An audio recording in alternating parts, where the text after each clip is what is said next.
መጽሐፈ ምሳሌ ምዕራፍ 16 የልብ መዘጋጀት ከሰው ነው፣ የምላስ መልስ ግን ከእግዚአብሔር ዘንድ ነው። የሰው መንገድ ሁሉ በዓይኖቹ ፊት ንጹሕ ነው፣ እግዚአብሔር ግን መንፈስን ይመዝናል። ሥራህን ለእግዚአብሔር አደራ ስጥ፣ ሐሳብህም ትጸናለች። እግዚአብሔር ሁሉን ለእርሱ ለራሱ ፈጠረ፣ ኃጥእን ደግሞ ለክፉ ቀን።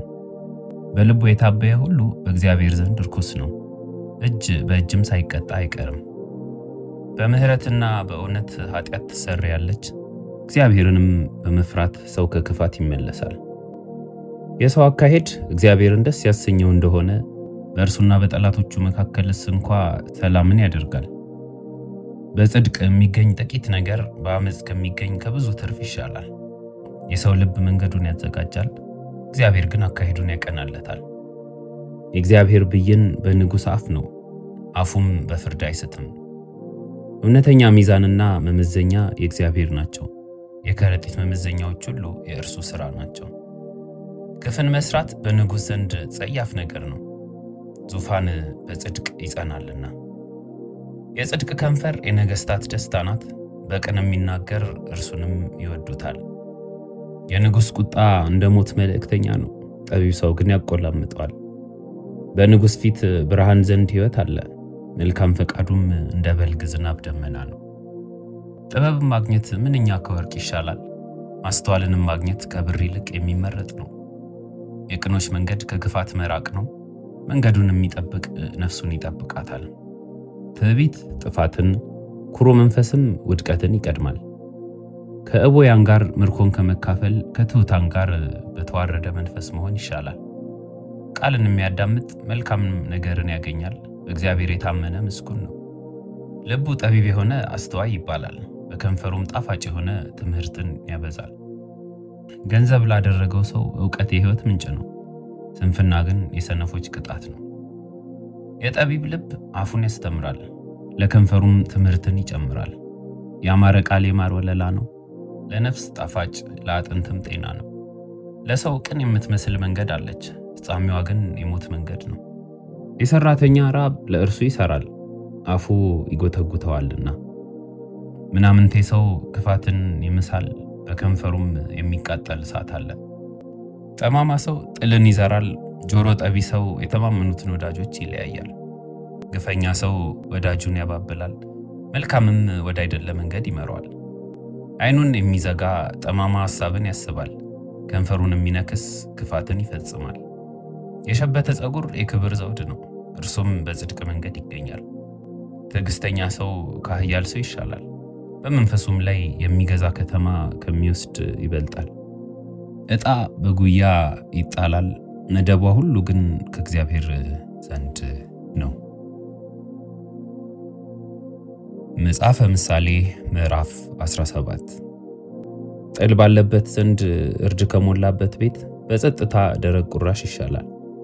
አስተዋይ ባሪያ ነውረኛውን ልጅ ይገዛል፣ በወንድማማች መካከል ርስትን ይካፈላል። ማቅለጫ ለብር ከውር ለወርቅ ነው፣ እግዚአብሔር ግን ልብን ይፈትናል። ክፉ ሰው የበደለኛን ከንፈር ይሰማል፣ ሐሰተኛም ወደ ተንኮለኛ ምላስ ያደምጣል።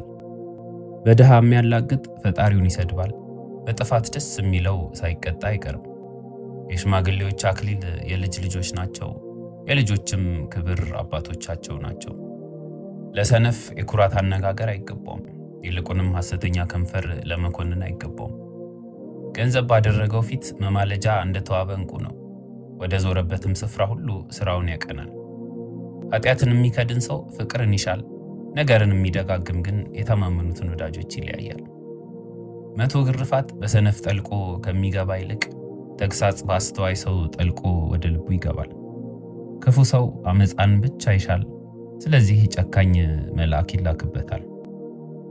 ሰነፍን በስንፍናው ከመገናኘት ልጆቿ የተነጠቁባትን ድብ መገናኘት ይሻላል። በመልካም ፈንታ ክፉን የሚመልስ ክፉ ነገር ከቤቱ አትርቅም። የጠብ መጀመሪያ እንደ ውሃ አፈሳሰስ ነው፣ ስለዚህ ጠብ ሳይበረታ አንተ ክርክርን ተው። ኃጥኡን የሚያጸድቅና በጻድቅ ላይ የሚፈርድ ሁለቱ በእግዚአብሔር ዘንድ አጸያፊዎች ናቸው። በሰነፍ እጅ የጥበብ መግዣ ገንዘብ መኖሩ ስለምንድን ነው? ጥበብን ይገዛ ዘንድ አእምሮ የለውምና። ወዳጅ በዘመኑ ሁሉ ይወዳል፣ ወንድምም ለመከራ ይወለዳል። አእምሮ የጎደለው ሰው አጋና ይመታል፣ በባልንጀራውም ፊት ይዋሳል። አመፃን የሚወድ ክርክርን ይወዳል፣ ልጁንም ዘለግ የሚያደርግ ውድቀትን ይሻል። ጠማማ ልብ ያለው መልካምን አያገኝም፣ ምላሱንም የሚገለብጥ በክፉ ላይ ይወድቃል። ሰነፍን የሚወልድ ሐዘን ይሆንበታል፣ የደንቆሮ ልጅም አባት ደስ አይለውም። ደስ ያላት ልብ መልካም መድኃኒት ናት፣ ያዘነች ነፍስ ግን አጥንትን ታደርቃለች። ኃጥእ የፍርድን መንገድ ለማምለጥ ከብብት መማለጃን ይወስዳል። በአስተዋይ ፊት ጥበብ ትኖራለች፣ የሰነፍ ዓይን ግን በምድር ዳርቻ ነው።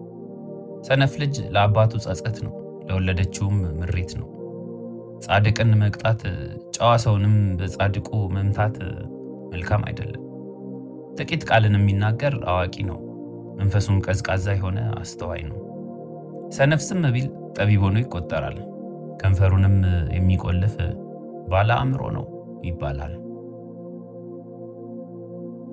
መጽሐፈ ምሳሌ ምዕራፍ 18 መለየት የሚወድ ምኞቱን ይከተላል፣ መልካሙንም ጥበብ ሁሉ ይቃወማል።